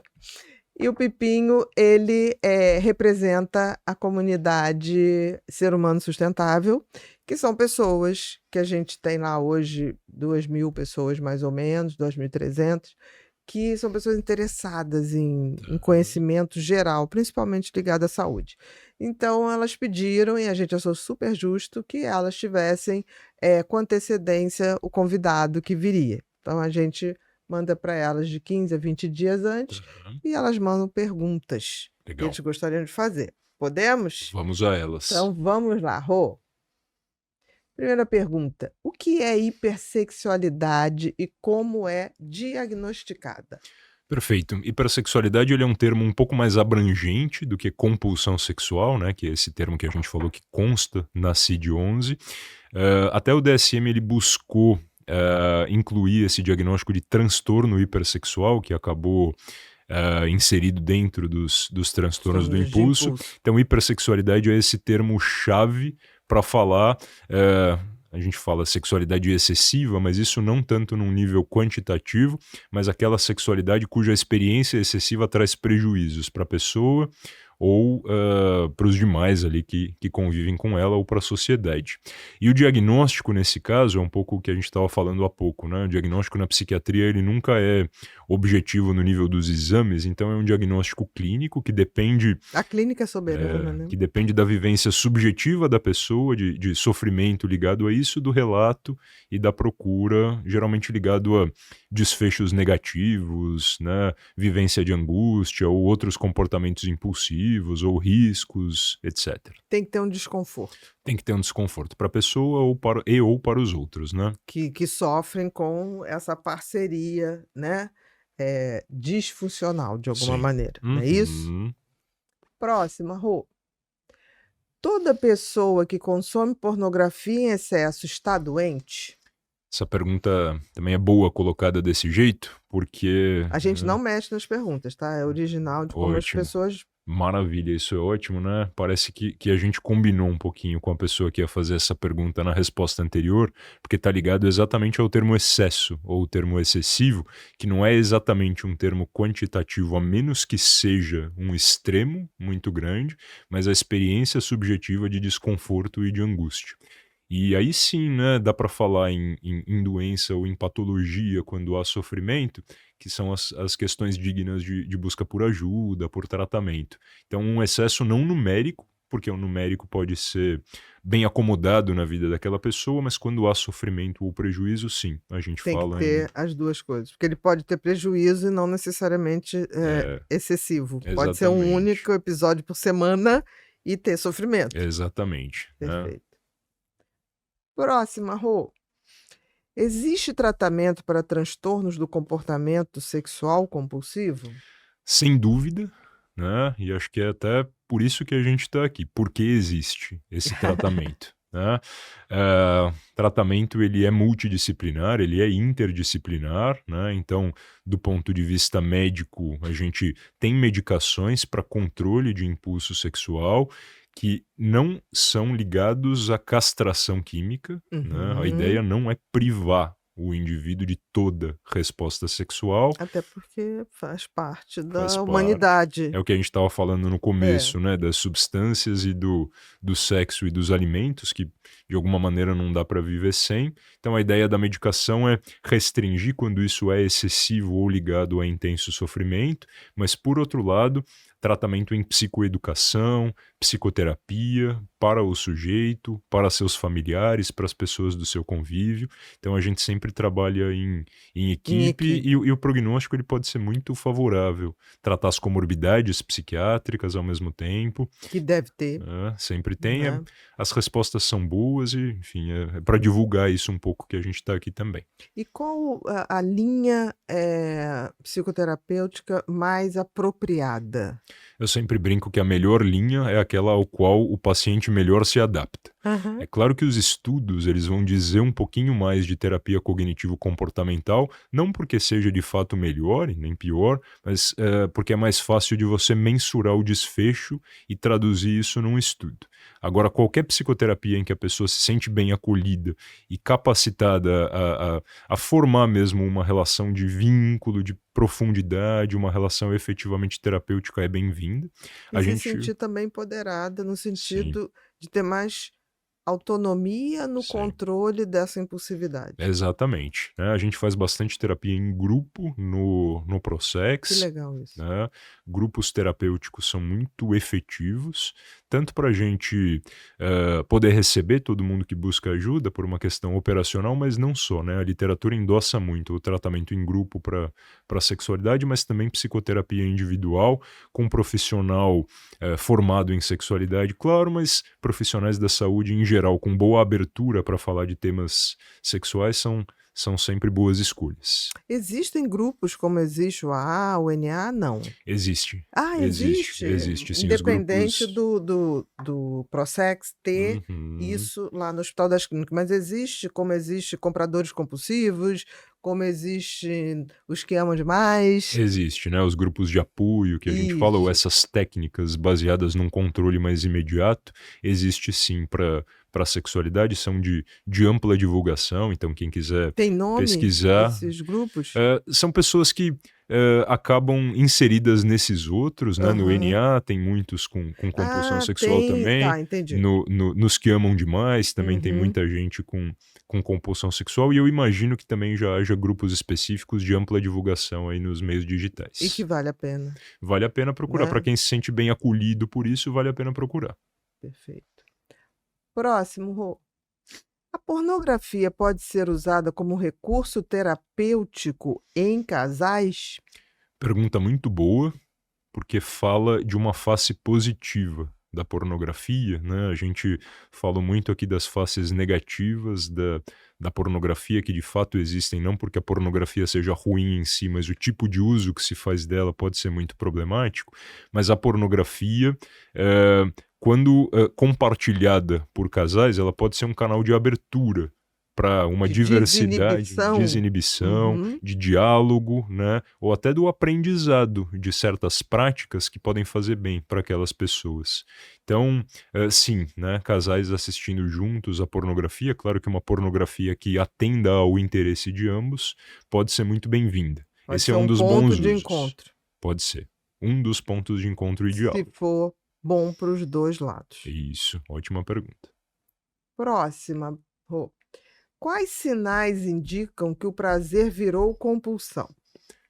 É um pouco o que a gente falou da degeneração em vício, talvez exatamente quando começa a se perder o prazer, né? Ou quando esse prazer ele está ligado a uma angústia profunda ou a um imediatismo de você ter essa gratificação, né? Então você entra numa busca desenfreada pelo desfecho sexual e aí depois se sente muito mal com isso, não consegue controlar em horário que você pode estar trabalhando, ou estudando, ou convivendo, ou fazendo outras tarefas aí da tua vida. Então é exatamente quando o prazer deixa de ser prazer e passa a ser cíclico e muito Imediato, né? imediato, enraizado na É. vida daquela pessoa, aí virou compulsão. Eu tive um paciente que ele largava o trabalho, ele tinha que sair Sim.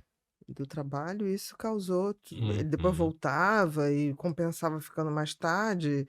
E a uhum, chefia, mas eu não queria que você fizesse hora extra. E ele falou, não, que eu uhum. tô tendo uns problemas em casa, aí eu tenho que ir lá. Eu falei, mas posso te ajudar? A chefia era até Uhum. tipo assim, você tá com algum problema de creche com seu Uhum. filho, a gente pode, a empresa Uhum. indica. E ele Uhum. foi ficando numa situação muito difícil, né? Assim, foi É. ficando cada vez mais Uhum. nessas saídas Sim. E difíceis, tem difíceis. situações de pessoas que acabam não conseguindo nem respeitar os limites do trabalho, então acabam usando, por exemplo, pornografia no próprio Dentro do trabalho, trabalho, ou trazem exatamente. parcerias para dentro do próprio trabalho e tem N complicações que vão desde demissão até processos judiciais, são casos que a gente às vezes acompanha e, bom, esse é definitivamente o ponto de pedir ajuda. É, você tá lembrando, eu tenho um livro, até vou te dar também, de contos que são baseados em histórias reais, mas são ficcionadas, claro, que num dos contos é sobre isso, sobre esse Aham. vazamento de Uhum. acesso à Olha. pornografia Uhum. no trabalho. Próxima, Rô. Que papel a vergonha e o tabu desempenham na piora dos sintomas do vício em pornografia? Tem a ver bastante com o que a gente falou dos mecanismos de proibição, né? Quanto mais algo entra na linha do veto ou da impossibilidade ou de ser absolutamente errado e indesejável, mais aquilo se estimula. Então, um exemplo que não tem nada a ver com isso, mas eu acho bom, uma vez uma paciente me perguntou, Gabriel, eu não consigo esquecer de uma determinada música, né? Eu fico o dia inteiro pensando naquela música, o que eu faço? E aí eu respondi a ela brincando: canta junto um Não, pouquinho. não, não briga com ela. Não briga com ela, Aham. canta junto um pouquinho, você vai ver que é perfeitamente possível que daqui a pouco isso evapore, que daqui a pouco isso suma. E foi o que aconteceu. Então aqui, né, tem um pouco dessa mesma lógica. Se for, né, um uso saudável, né, de pornografia ou ligado a esse autoerotismo ou ligado a um escapismo necessário para a lida com os problemas cotidianos, é interessante que isso possa ter uma vazão e que se possa conversar a respeito disso em ambiente terapêutico ou com os pares, com amigos, né, com familiares, e a tendência é que isso De lua. dilua. Tirando quando é um caso efetivamente patológico, aí Sim. não vai diluir e esse é o momento de buscar tratamento. Não, e também a gente tem que ver o perfil genético da pessoa, né? Quando você vem de uma família de muitos transtornos impulsivos, vícios, Sim. tem que fazer com muito mais parcimônia. Pessoas com tendência a vícios e Exatamente. Isso é tão impulsividade. importante que as pessoas saibam, né? Sim. Próxima, Rô. A pornografia pode afetar o desempenho sexual real? Essa é uma das perguntas, uma das polêmicas, maiores controvérsias aí a respeito disso, né. Tem dados que embasam que sim, né, que pode, mas eu tendo pessoalmente a responder muito mais sobre o tipo de uso que se faz da pornografia, né. Um uso mais restritivo ou excessivo da pornografia, né, como evitação das relações reais, sem Com dúvida, com pode certeza. prejudicar. Mas né, a partir da pergunta anterior, a pornografia até como um instrumento de sexualidade de casais, aí não só não afeta negativamente, como pode afetar positivamente Pode ser o start, né? né? Para algum tipo Então de. depende muito do uso que se faz A dela. forma, né? Não é problemática em si, mas em certos modos. O que eu noto, assim, as mulheres hoje, e mulheres até de classe baixa, tá? Eu Uhum. recebo muito Tá. e-mail e muita mensagem em rede social, e muitas mulheres de comunidade reclamando do marido chegar, ir pro computador, ela jantar, ela chamar para jantar, chamar para dormir, ela ir dormir e ele continuar lá. Sim. E muitos associam isso com bebida. Uhum. Então, depois ainda tem alguns Sim. transtornozinhos de inadequação, Sim. violência verbal e às vezes Uhum. até violência física. Você me lembrou de um ponto, vou tocar nele bem rapidamente, que é o que a gente chama de chemsex. Camp sex. Chemsex, né? O chem Chem. de químico Tá, e o chem, ok. sex de sexual, Uhum, que é o sexo químico, por uhum. assim dizer, que é essa sexualidade fomentada por substâncias que pode ser extremamente problemática, e a gente vê, né, pessoas que entram em pornografia e vão usando substâncias que Exatamente. prolongam, né, aquela experiência, e a pessoa vai se emburacando naquilo e ficando de repente até dependente Daquilo, né? Porque de uma junta, né? A dependência da pornografia e da química. Isso. Então, chemsex é um fenômeno Chem. contemporâneo, Uhum. descrito há não tantas décadas atrás e com um potencial de dar problema bem grande. Eu atendi muitos homens durante a minha vida profissional clínica que associavam a cannabis ao sexo, Sim. indissociável. E Uhum. aí a questão é que precisavam de parceiras e parceiros Sim. que também fizessem aquele uso. Sim. E muitas vezes a coisa não era compatível porque o Uhum. outro ou a outra queria, assim, eventualmente, mas não quero isso sempre, Sim. né? Me dá Uhum. uma sensação. Então, já era um caso de chem, Era um caso de chemsex e depende também chemsex. um pouco do perfil da substância, né? Exatamente. Cannabis é uma, o álcool também é outra, ou Exatamente. tem outras substâncias que vão mais na linha do sintético e do estimulante, em que as pessoas usam para ter experiências de grupo, porque você fica mais dinâmico. Ou mais aberto a sensações, pelo menos Isso, que né? momentaneamente, Mas né? isso, enfim, pode virar algo extremamente E é a problemático, pessoa só conseguir fazer daquela só forma. conseguir virar Isso é restritivo. o restritivo se torna patológico. E Exatamente. limitante, né? Exatamente isso. Próxima, Rô. Como abordar o tema da pornografia com filhos adolescentes? Boa pergunta, hein? Uhum, muito boa mesmo. O primeiro ponto dessa resposta é abordar, né? Que a lógica do não abordar É pior. vai encaminhando isso a um tabu que numa pergunta anterior a gente já respondeu que não é exatamente o mais interessante. Então é poder abordar, né?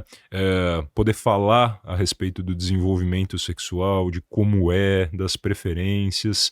Se houver desconforto de falar isso em casa, mas pelo menos checar se isso está sendo bem interessado em outros, Mas endereçado não é em importante outros. que esses pais tenham uma fonte de informação Importante. confiável? Primeiro de tudo, os pais eles precisam lidar bem com a própria sexualidade, né? Que é o que a gente está falando, que todo mundo precisa lidar bem com a sua sexualidade para poder falar de sexo com o outro. Então, os pais poderem endereçar isso e terem uma vivência saudável com eles mesmos, de repente, dentro da relação, saber quais são as fontes que os filhos acessam, né? Essa coisa de telas e talvez sexo seja o tema mais delicado de todos para isso, mas ter uma certa atenção, não impedir completamente, porque vai achar, vai buscar e vai buscar em fontes piores, né? Mas os pais têm que se informar. Tem que se informar. Existe algum site ou algo, algum aplicativo que os pais, que possa ter informação de qualidade para que eu acho até que tem pais que não têm uma vida sexual legal, mas isso não Uhum. impede de ter uma Sim. informação, Uhum. né, que possa passar com qualidade. Porque o filho um dia Uhum. vai perguntar: "Você está falando isso, você fez?" "Não, mas por isso que eu estou Uhum. te falando, porque não foi bom", Sim.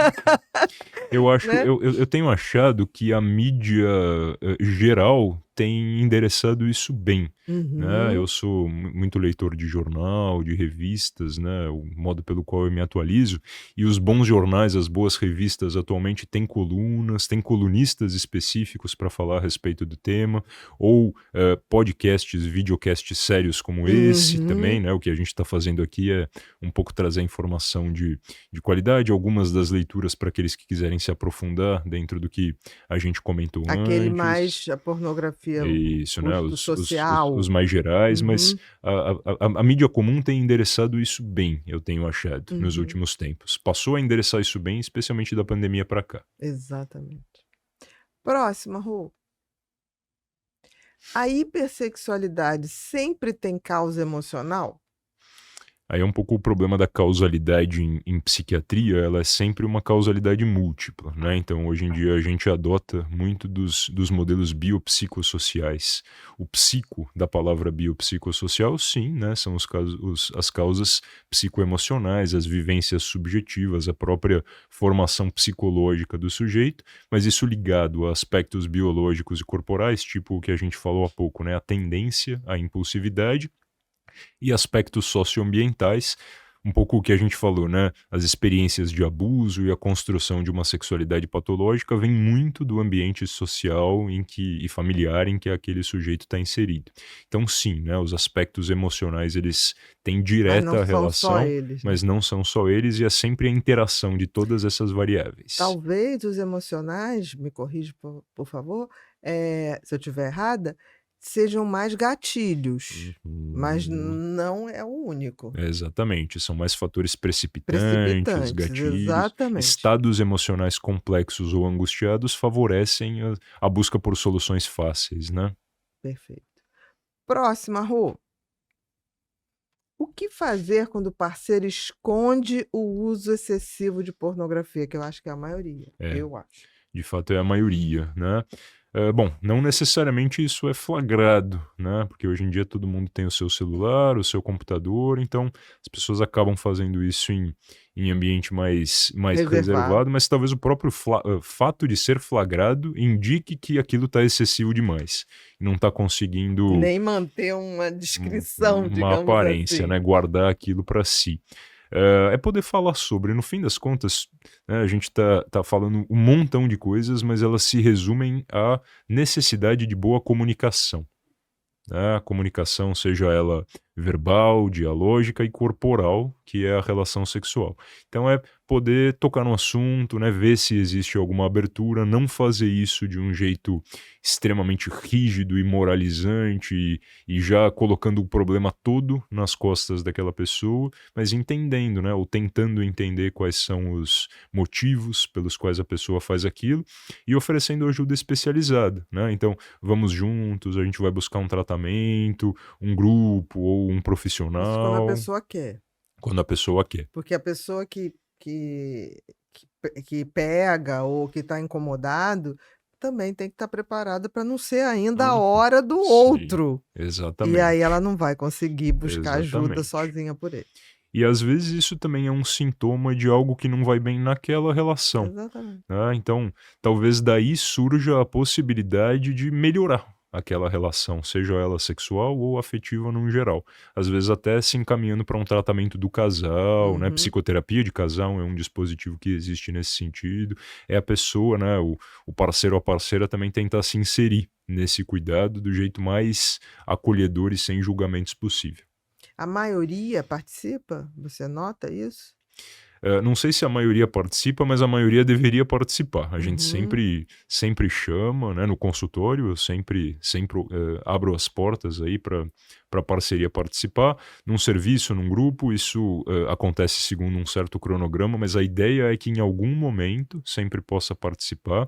E quando a gente identifica questões muito enraizadas da dinâmica do casal, aí a gente encaminha para uma terapia de casal ou de família, que acaba sendo um espaço compartilhado para esse tratamento. Perfeito. Próxima, Rô. Ah, agora chegou o momento pepinho. Agora esquece, é livre associação. O que Tá, vier na sua cabeça, você responde. São 10. tá. 1. Qual a sua cor predileta? Laranja, sem dúvida alguma. Primeira vez que alguém fala laranja. Laranja, na minha infância eu gostava muito eu sou muito do futebol, né? Eu gostava muito da seleção da Da Holanda. Holanda! Exatamente, aquele uniforme laranja. Fez a gente Isso. sofrer. E hoje, por sorte, eu tenho um holandês no meu time, que eu sou corintiano, então eu realizei um sonho. De juntar. Perfeito. 2. Uma lembrança feliz da infância. Momentos com os meus amigos. Eu sempre tive a sorte de ter ótimos amigos e tenho ótimos amigos até hoje. Momentos, falei do futebol aí, jogando bola com os amigos ou trocando ideia com os amigos. Fui muito feliz, sou muito feliz com Então amizades. você está predisposto à longevidade. Que bom, assim Né? espero. 3. O que é felicidade para você hoje? Poder conjugar os momentos de disposição e trabalho e as tarefas com uma vida calma, tranquila. Eu gosto muito de ler, então ter uma boa arquitetura entre os momentos de paz e os momentos dinâmicos, para mim é a felicidade. Estar com a minha família, minhas cachorras, Que legal. inegociável.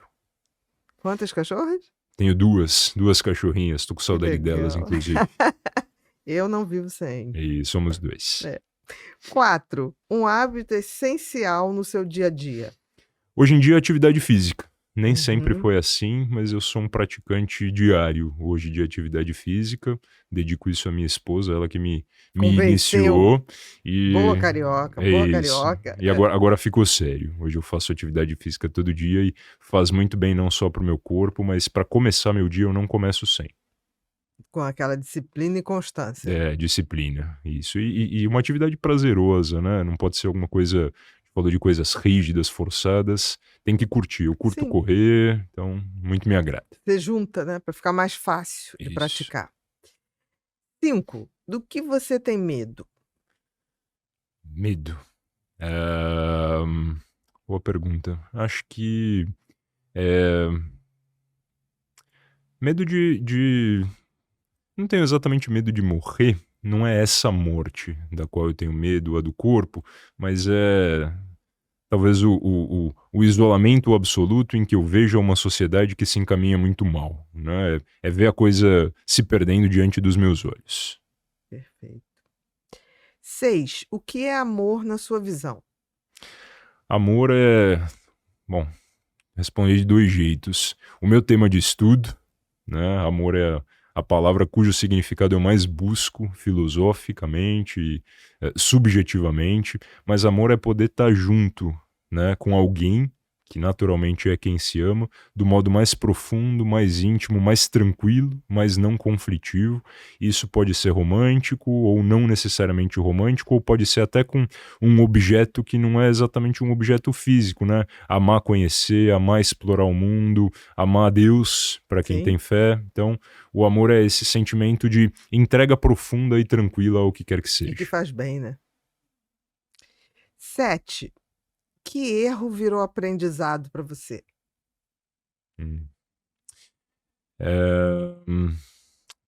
Livre associação. Então, um momento em que eu estava mais solto na vida, não praticando atividade física, meio no fim da residência, mais relapso, morando longe da minha esposa, e junto com ela a gente pegou a vida nas mãos juntos e fez uma construção legal. Então o erro talvez tenha sido soltar demais. Achar que ia conseguir sem essa parceria, Soltar né? Que demais. ia ser mais fácil, né? Perfeito. 8. Se o mundo acabasse amanhã, o que você faria hoje? Hoje, acho que nada diferente do que eu já faço, viu? Talvez não trabalharia tanto no dia de hoje, mas trabalharia um pouco, porque eu gosto muito de estar com os meus pacientes. Com certeza leria, faria minha atividade física. Acho que um dia Como comum. outro qualquer. Então você é um homem feliz. 9. Qual superpoder você gostaria de ter, se fosse possível? Superpoder.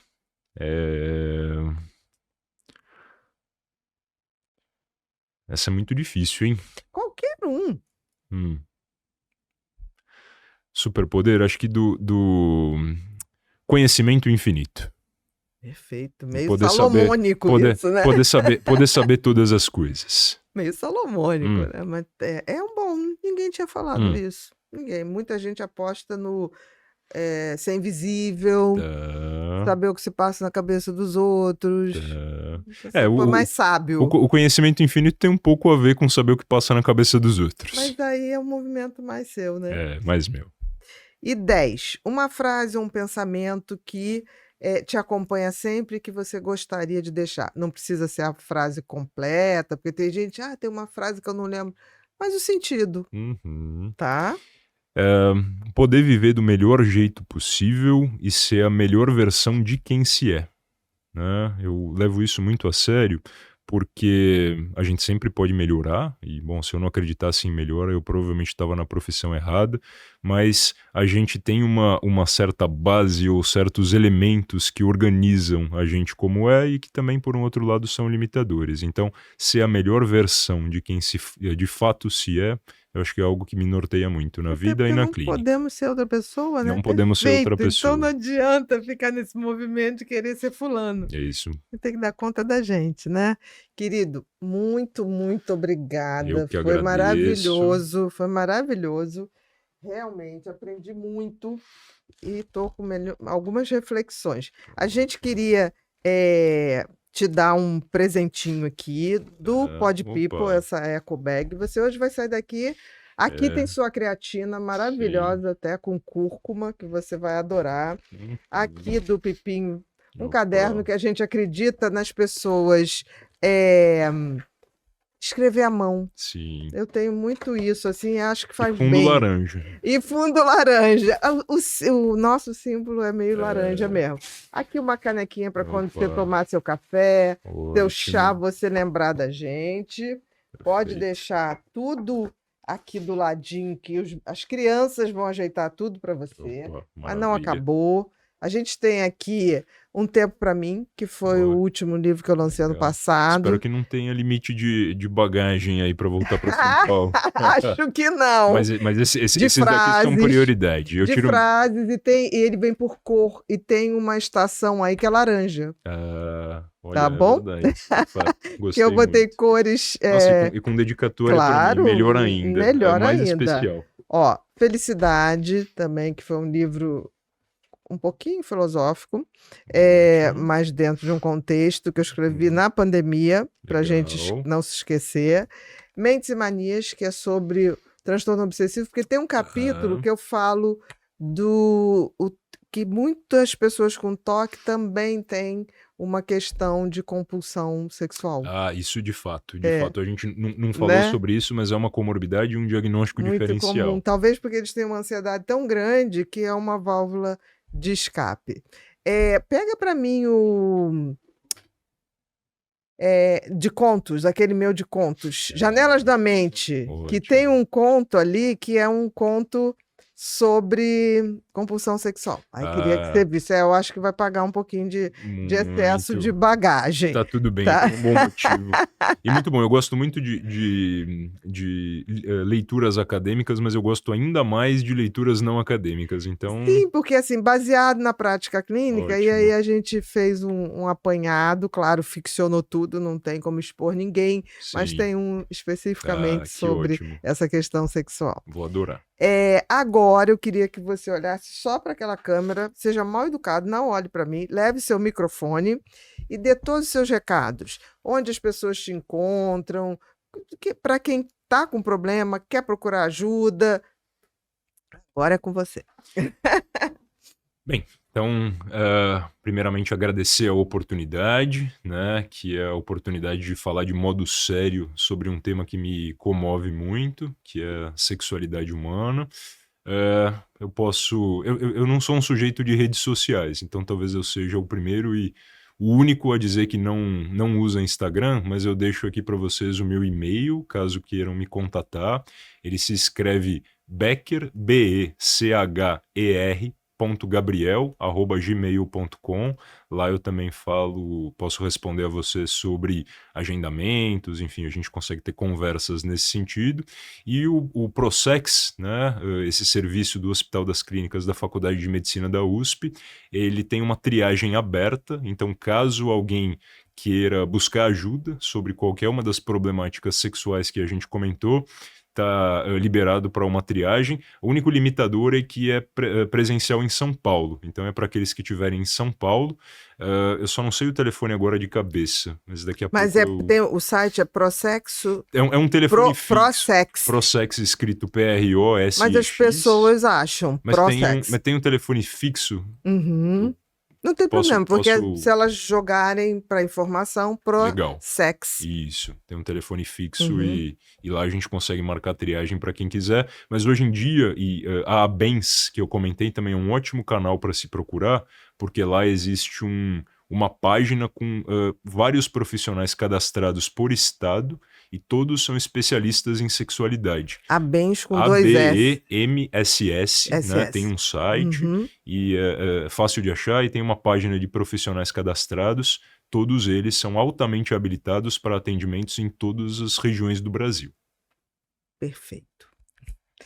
Queridos, nós estamos finalizando mais um episódio do Pod Pipo e hoje foi com esse cara maravilhoso. Se você não conhece, eu sugiro que você conheça. Não vai dar para ser pelas redes sociais, mas vai dar para ser pelos e-mails que ele falou e os endereços, e que vão estar aparecendo aqui embaixo, que a gente vai pedir o pessoal para botar os endereços para vocês na descrição do vídeo, porque coisa boa a gente tem que propagar.